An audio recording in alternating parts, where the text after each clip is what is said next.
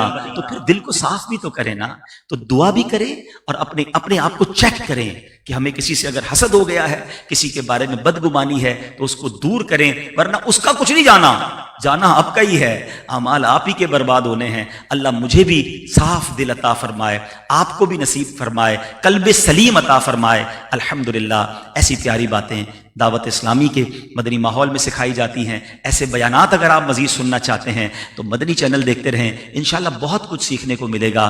اللہ پاک عمل کرنے کی توفیق عطا فرمائے. آخر میں جناب حنیف صاحب کو, ہمارے ندیم بھائی کو, میرے بیٹے کی طرح منیب ہے, ان سب کو مبارکباد پیش کرتا ہوں. اللہ پاک اس شادی کو خانہ آبادی فرمائے, اور اس محفل کو کرنا اللہ کریم اپنی بارگاہ میں قبول فرمائے. صلو علی الحبیب صلی اللہ تعالی علی محمد صلی اللہ علیہ وسلم.